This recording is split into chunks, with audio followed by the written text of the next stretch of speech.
Welcome back to the Chris Gates Fitness Podcast. Thank you so much for joining me. As always, I am super pumped to dive into today's episode. Today is a podcast Q&A. I have 5 listener questions that I got from Instagram, and I'm super excited to dive into each one of them. I'll run through what those 5 listener questions are, but before I do that, if you're not following me on Instagram, make sure that you do.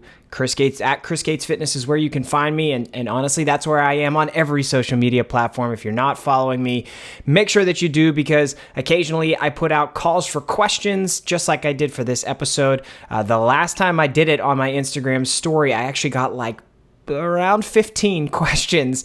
So you can expect a few podcast Q&As here as we go through the next month or two, where I'm going to dive into each and every question that you submitted. So if you send something over, I'm almost always going to answer it here on the podcast. And let's talk about what those 5 questions are that we're going to dive into today. So question number 1 is going to be about the best protein options that are out there and how to be consistent with eating enough protein. Question number 2, how to work your way up to doing a full body weight push-up without any type of assistance, being able to do a body weight push-up, how to get there. Number 3, how much core training do you actually need? How much do you need to train your abs directly? Question number 4, how to stay consistent with cardio during the winter, which is timely because it's October right now. And if you live in a cold weather state, that cold weather is not too far away, unfortunately. And question number 5, if you get sick in the middle of your program, or just if you get sick while you've been consistent with working out, how can you restart things when you feel better? How can you dive back into exercising when you're back to 100%? I'm going to answer all 5 of those questions, really, really good ones, and I'm excited to do so. One other thing quickly before we dive into the full episode.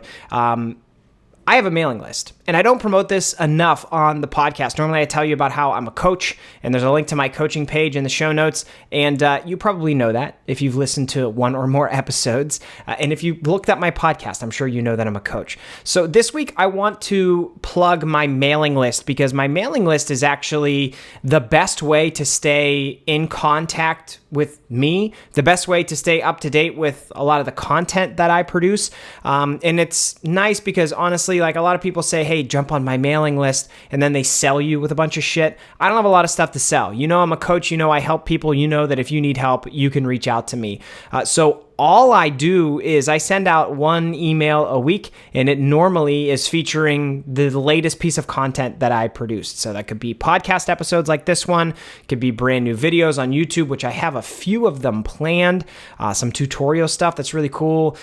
Just to give you a sneak peek, I'm going to have a tutorial video about how to get heavy dumbbells in place. I've had that question a lot from my clients recently, because it is kind of difficult, you know, as you get stronger, to find ways to get really heavy dumbbells in place so that you can work out with them.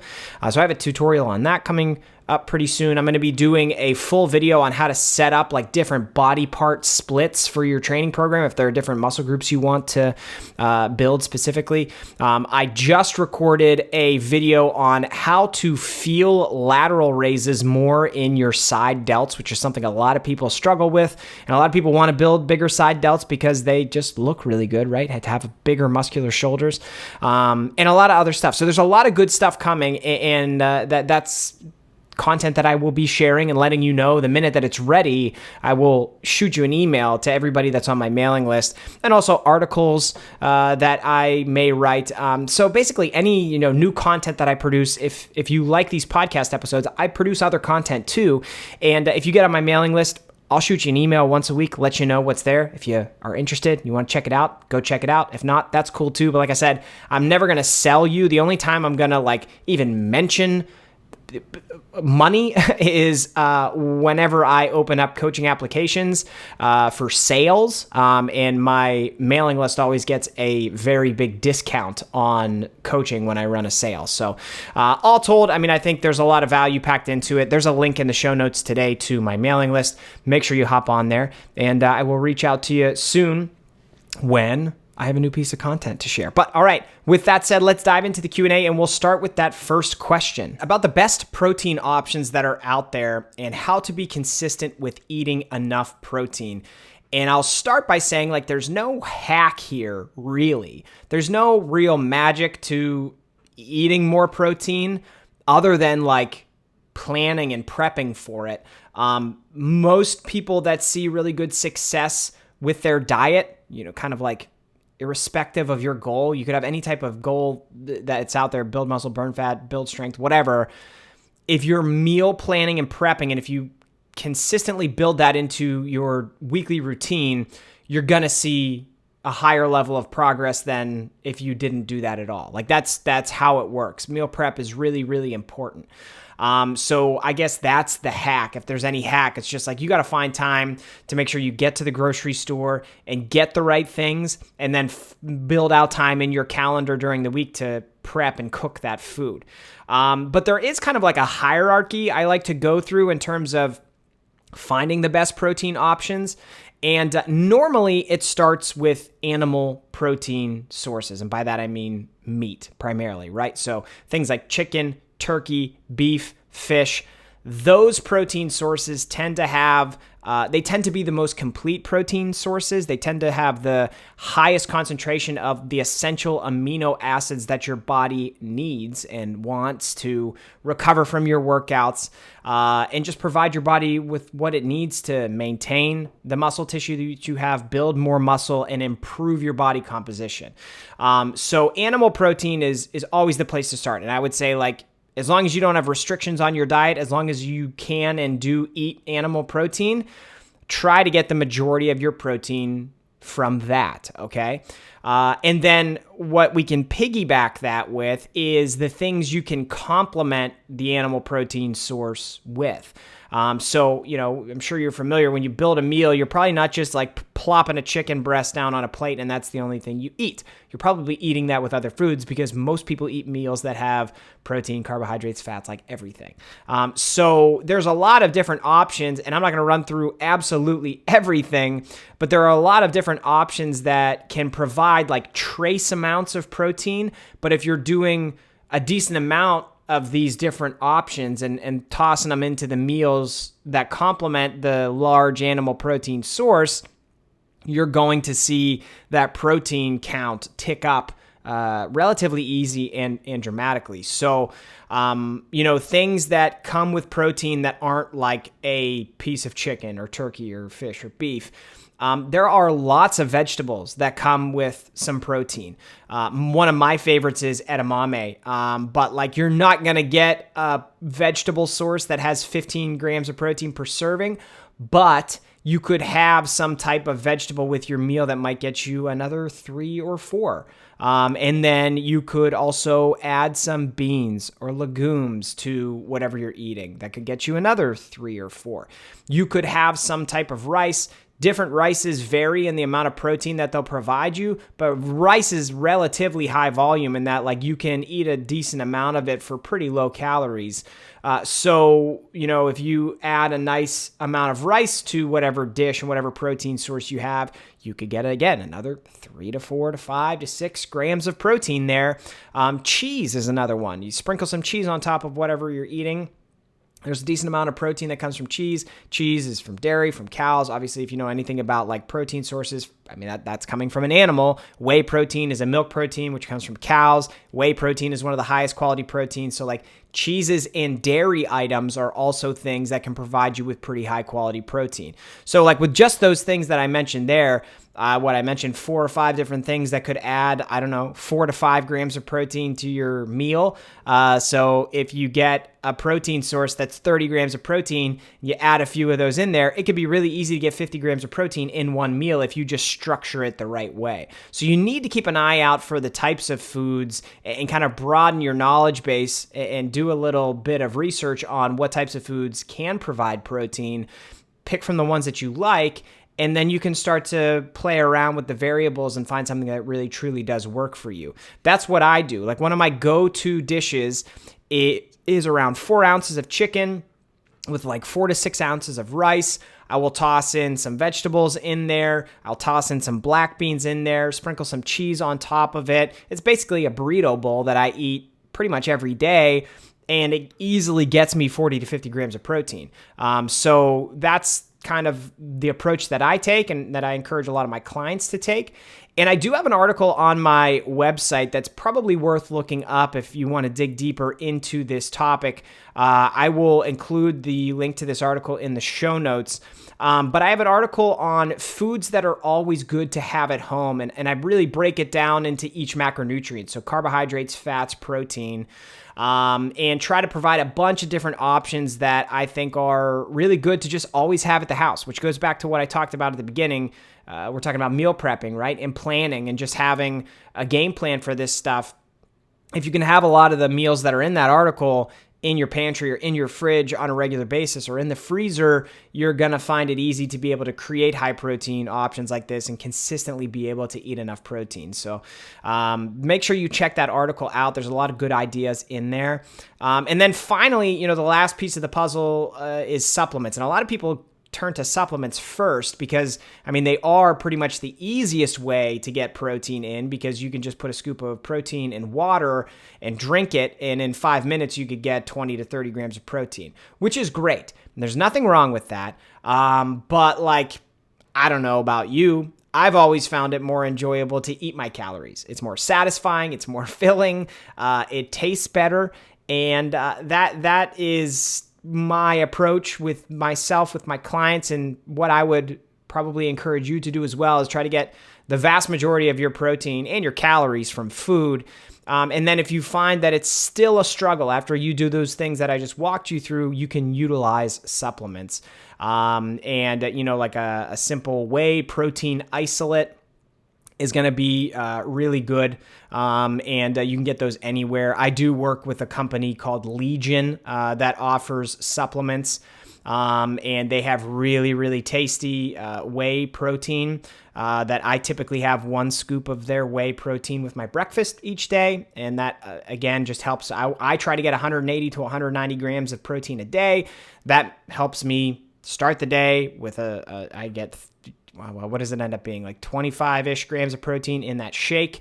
And I also have like a breakfast sandwich that has eggs and sausage. So I get about 50 grams of protein to start my day. That protein supplement helps me do that.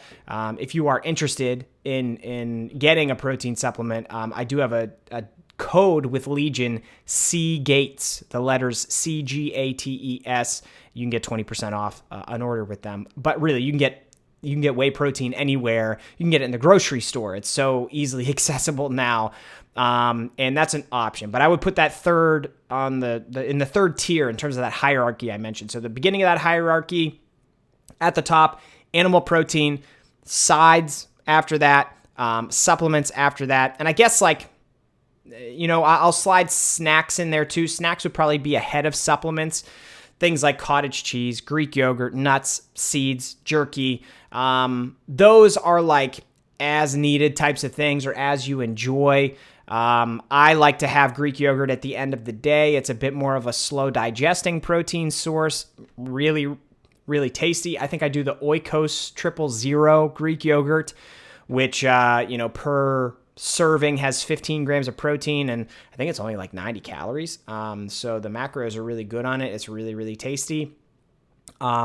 Those are helpful as well. But they're farther down the hierarchy. Your meals and your meal composition is always going to be first. So hopefully that's helpful. And like I said, check out that article link that's in the show notes to just get some more ideas on the types of foods that you can always have at home, because that prep element to this discussion is probably the biggest piece to the puzzle. Question number 2, how to do a full bodyweight push-up unassisted. So how to work your way from not being able to do one to being able to do one.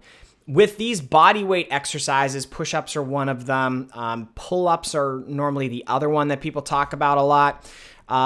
It's always going to involve some type of progression because you're not going to be able to just get down on the ground, drop down, push yourself back up. If you keep trying that, and keep failing at it, you're not going to be doing things that help you actually build the muscles and the strength and like the movement pattern efficiency to be able to do the exercise. Same with pull-ups. Like if you go and you can't do a bodyweight pull-up and you just try one every day and you put your arms up and you try to pull and it doesn't work, and then you're just like, okay, I'll try again tomorrow. You're never going to get there.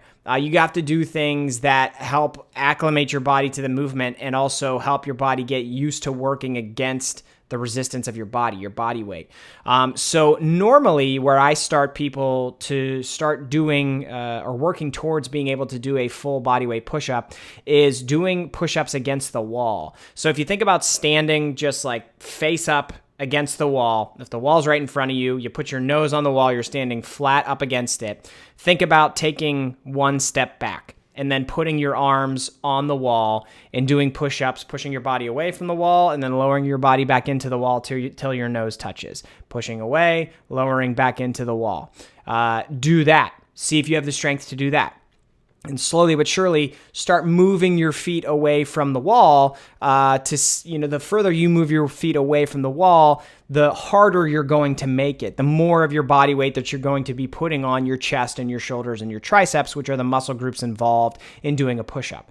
That's the first place to start. Now, you can only move your feet so far away from the wall until you'll fall over. So at a certain point, once you get good at that, it's going to be hard to continue doing it that way for the progression. So then I move people down to doing push-ups on a bench. So like a weight bench where you would do, if you would lay with your back on it to do a dumbbell press or something like that, what I would do is have you put your hands on the side of the bench and kick your feet out behind you. And so you're at an incline on the bench and you're doing push-ups there, because that essentially allows you to move your feet even further away. If we were thinking about the wall, you can only move your feet further away, but if you lower your body down to the bench, you can continue to move your feet further away. Doing it on the bench is going to allow you to put even more tension and more of your body weight on your chest and your shoulders and your triceps. And then when you get good at that, then that's when I have you go down to the floor and try to do body weight push-ups just as they are. And once you have the ability to do one or two of them, then we can start to work on increasing your workload at doing push-ups and use that as a tool in the toolbox. And normally we would go between doing bodyweight push-ups, like the standard kind, and some of those modifications that I just talked about to continue to help you build up the capacity and build up the muscle and strength to be able to do more and more of them. Another thing you could potentially do is just do the eccentric portion of a push-up, which is the way down. So if you're thinking about if you're pushed all the way up and then when you lower your body down to the ground, any exercise when we're talking about the lowering, if it's lowering the weight, lowering your body, if you're doing a bicep curl, letting the dumbbell come back down. If you're doing a squat, it's when you're on the way down on the squat. That's called the eccentric part of the rep. And the concentric is when you're contracting the muscle. So for a bicep curl, it would be curling up. And for a push-up, it would be pushing your body up, because that's when your chest muscles, your pecs, are going to be contracting to push your body up. So you could do slow eccentrics, which is getting into that top position. So you put your knees on the ground, get your arms in that top position, then get your legs and your feet in position behind you, and just slowly lower your body all the way down to the floor. When you get to the floor, the rep is over. You get your knees back up, get your arms back in place, get your feet back out behind you again, and do another slow eccentric, slowly lowering your upper body down to the floor. And the reason you might do these, this is one I do with a lot of clients for pull-ups, is we do slow eccentrics where I have them, set up a box, they step up on the box, get in position on the pull-up bar, and then step off of that box and then just focus on lowering their body as slow as they can all the way down to the bottom position, and then do that again. In almost every instance, when we're talking about a strength training exercise, you are going to be more strong. You're going to be stronger in the eccentric portion of the exercise, meaning we're almost always stronger at lowering something and just resisting the weight as opposed to pushing or pulling or pressing or squatting the weight. And so because of that, we can take advantage of that by just doing the eccentric portion of the exercise. A lot of research shows that a lot of muscle damage actually happens during that eccentric portion of the exercise.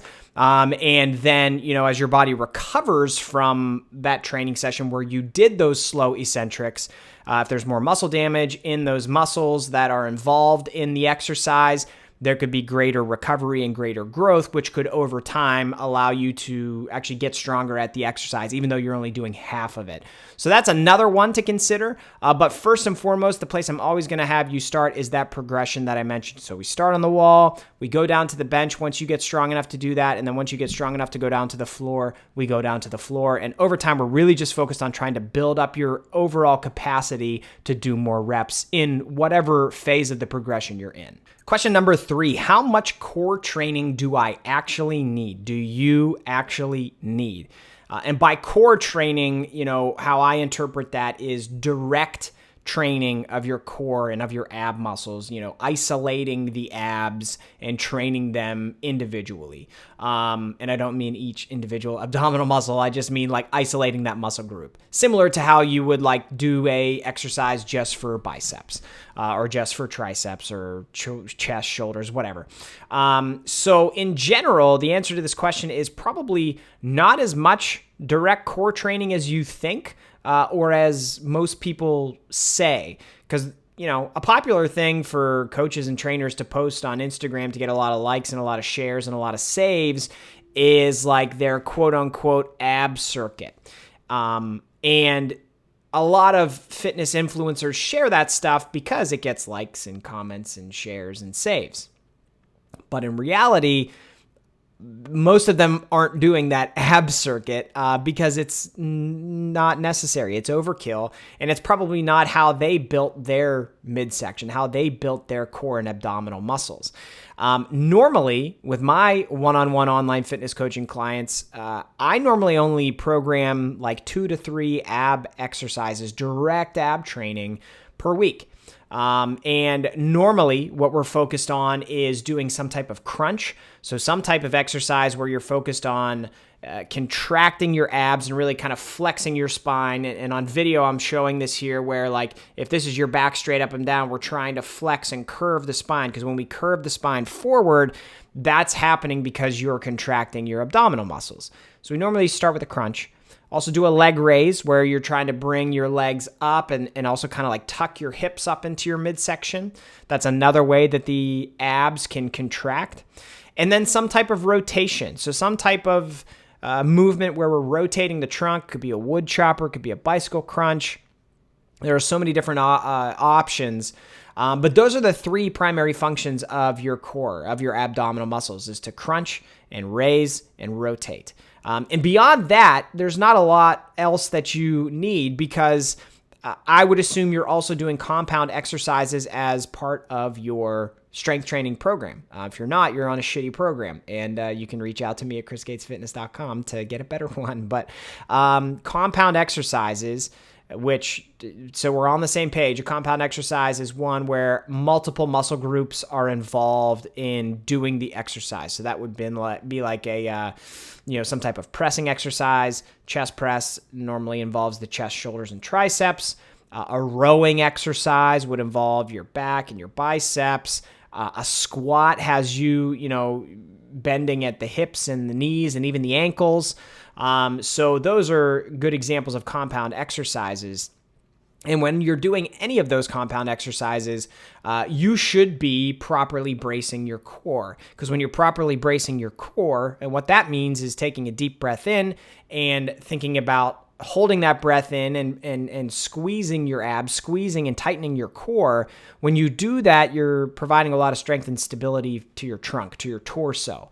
And that, when done, if you're thinking about all those different types of exercises that you have in your program, when you're doing that, 10 sets of each workout, and, within each one of those sets, 8 to 10 to 12 to 15 to 20 reps, you're getting a lot of reps with a braced core. That's really important. That really helps you develop your core and abdominal muscles as well. So, direct ab training, I do think like if you want better looking abs, it's important.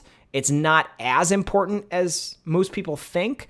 You probably only need a little bit as long as your program is structured appropriately. And by that, I mean like those compound exercises I just ran you through. And, if you have that combination of things, you probably don't need a lot extra. I'll get questions occasionally from clients that say like, hey, I noticed you only have like 2 ab exercises in there for me.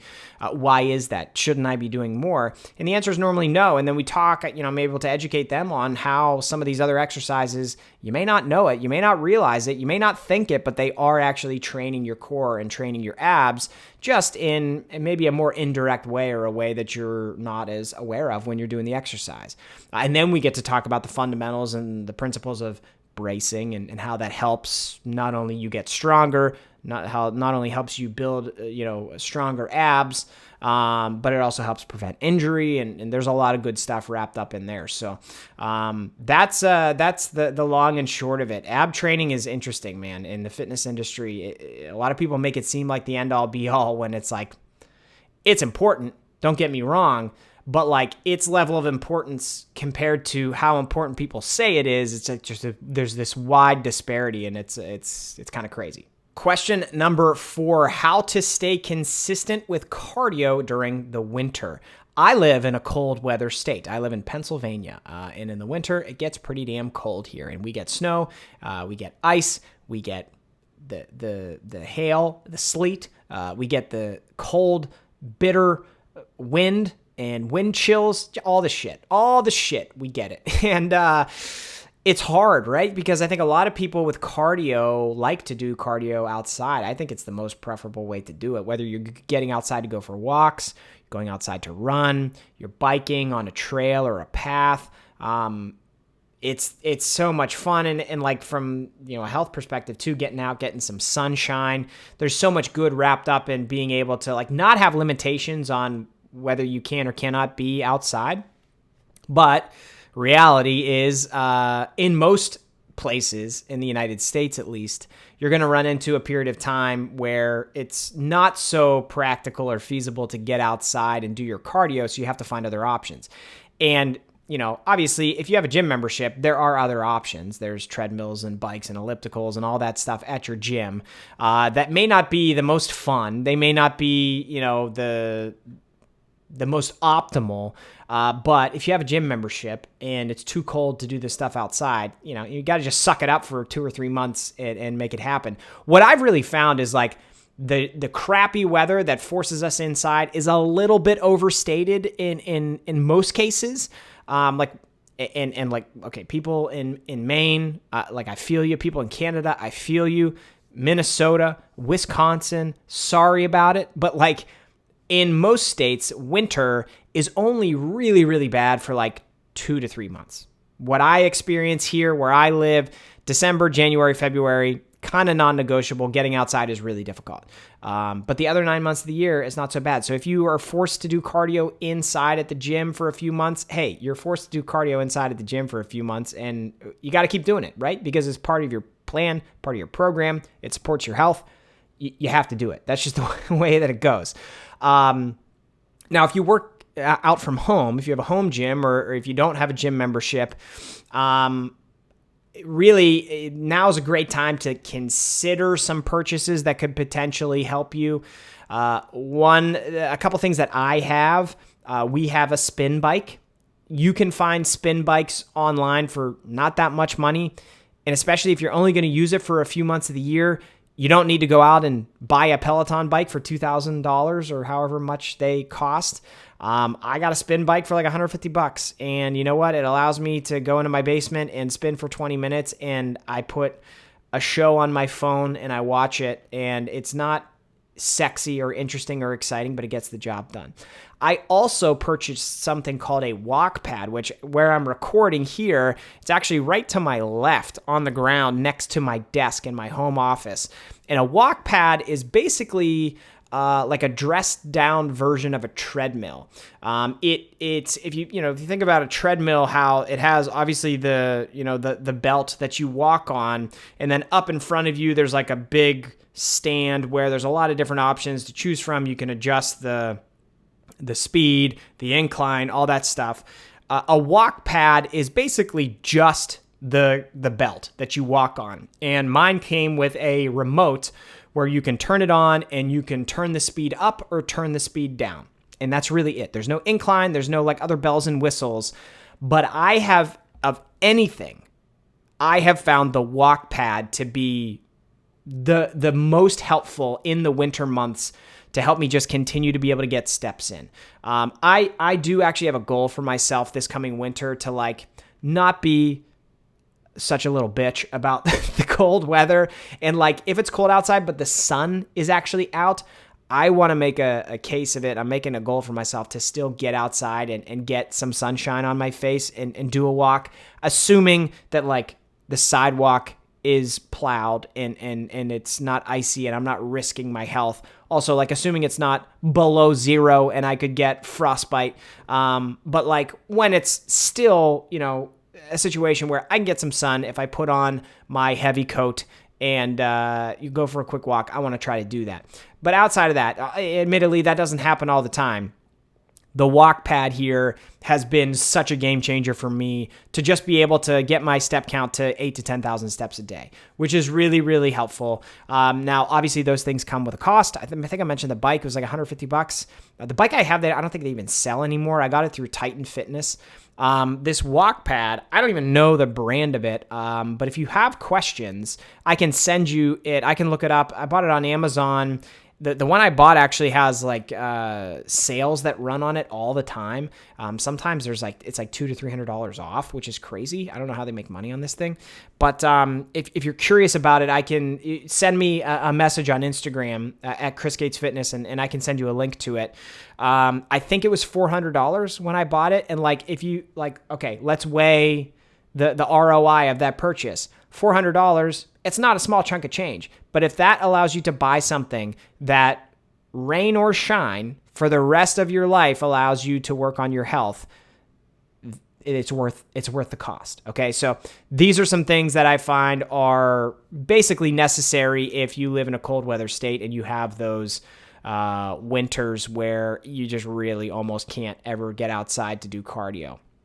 You could also go the treadmill route. Those are going to be considerably more expensive than a walk pad. If you're thinking about getting a treadmill because of these 2 to 3 months where it's going to be super duper cold and miserable, I might just say like get a gym membership for 3 months, because that's going to be, I don't know, $50 a month, be $150, and then you can cancel your membership, and that's better than spending $1,000 on a treadmill, right? Or even $400 on a walk pad. So those are the options I have. Like, this is another one where there's not a lot of hacks. There's not a lot of magic. You have to commit to wanting to do it. And like I just said, I'm committing to wanting to, wanting is like okay, I want to do it, but are you going to do it? I'm committing to doing it this winter and like actually getting outside and still making use of the good days that there are, because it's not all bad days. There are warm days in the winter. There are nice days where there may be snow on the ground, but the sun's out. So you got to kind of try to maximize those days when they happen, but then having options like the walk pad or a bike or something in your home that you can get a little bit of activity on is a really nice supplement. I would call it a supplement. My walk pad is a supplement that I use consistently, and I found it to be really beneficial for my overall health. Okay, question number 5, last one on this episode for this Q&A. I got sick in the middle of my program. How should I restart things when I feel better? So first and foremost, I'm glad that you stopped training when you were sick, because, if you were legitimately sick, and let's talk about that for a second. I'm actually a little bit sick right now. I just have a lingering cold, something that my kids brought home from daycare, but like, it's not impacting my energy levels. It's not impacting my ability to do anything throughout the day. I'm not in a mental fog. I'm not feeling sluggish. I'm not struggling to breathe, or I'm not coughing all the time. It's just a small, like, lingering cold. And so I've continued to train, and I haven't felt any ill effects of doing that. It's been fine. So sometimes you can continue training when you're sick. You have to know yourself, know your body, and like make the smart, responsible choice. That's up to you. Nobody can tell you when or when not to do that. You need to be smart about it. If anything, I err on the side of like, take a day off at least and see how you feel, how your body responds.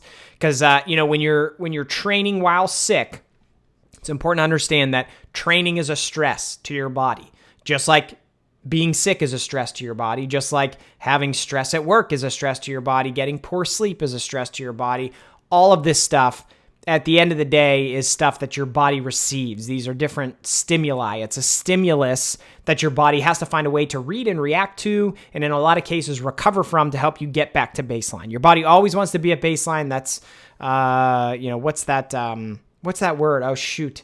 It's like a scientific-y word for baseline. Crap. That's the problem about doing these podcasts, is if you forget a word, then you just kind of have to talk through it while you hope your brain figures it out. Homeostasis. There it is. Yeah. Homeostasis is where your body always wants to be.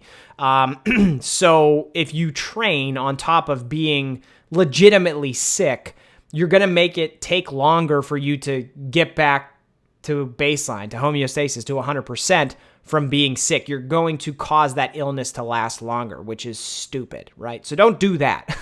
But I think we can kind of break the answer to this, like how to restart things, into two different discussion points. So let's say it's like a couple days of being sick. You miss 1 to 2 workouts. We can probably make those up and keep chugging along. Like, we might have to fit some workouts into different pockets of time than you usually would. But we can find a way to probably make those up and just get back to being current in the program. Or even, like, that's not that much time off, where you could probably miss 1 to 2 workouts and then just like jump into the next workout that you're supposed to do based on the calendar. So if you have, throughout the week, like 3 workouts that you want to do, if you miss days 1 and 2, but you're feeling better by day 3, you could just jump into day 3 and the next week go to day 1 and 2 and just keep rolling through the program where you're supposed to be. Because you miss a workout or 2, it's not like you're going to lose all kinds of muscle and strength. It's not like you're going to lose the ability or get really rusty at your ability to perform the movements. It's not that big of a deal. So that's the first discussion point. The second one is like, okay, what if it's a longer thing where you miss 1 to 2 weeks or even longer? That is a situation where with my clients, I might consider like restarting the phase of training that they're in, or, going back to whatever week they were in when they got sick, and we kind of like start that week over. And the big piece to this discussion point is you need to understand that when you have a longer period of time off from training like that, there's going to be a reacclimatization phase or set of circumstances that your body has to go through when you're doing that, because you're not going to be able to come right back from 2 weeks off and hit the same weights for the same amount of reps and it feels great. Not like, that's not how it's going to happen. And that's not to say that you're losing all kinds of muscle and strength because you were off for 2 weeks. That's actually not the case. What normally is the case is, just like you feel it in your muscles and you're able to use your muscles in certain ways. Well, if you stop using your muscles in those ways for 2 weeks, it's all a skill. What you're doing in the gym, each exercise and the form and technique for each one of them, those are all specific skills that you've developed. And you've developed those in large part because your brain has learned how to communicate, how to do those things to the rest of your body. Your brain sends signals to the muscles and the joints and the bones and the ligaments and all that stuff to say, hey, move in this way to do this efficiently.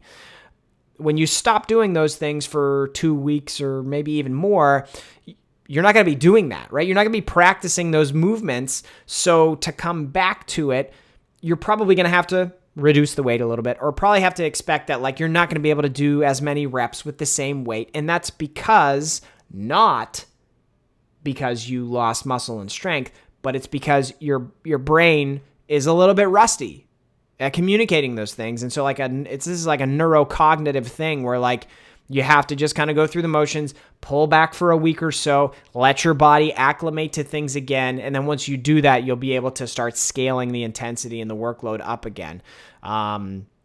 That's normally what's happening, and that's normally what you need to expect if you take a longer period of time off like that. So you're not losing all kinds of muscle and strength if you do get sick in the middle of your program.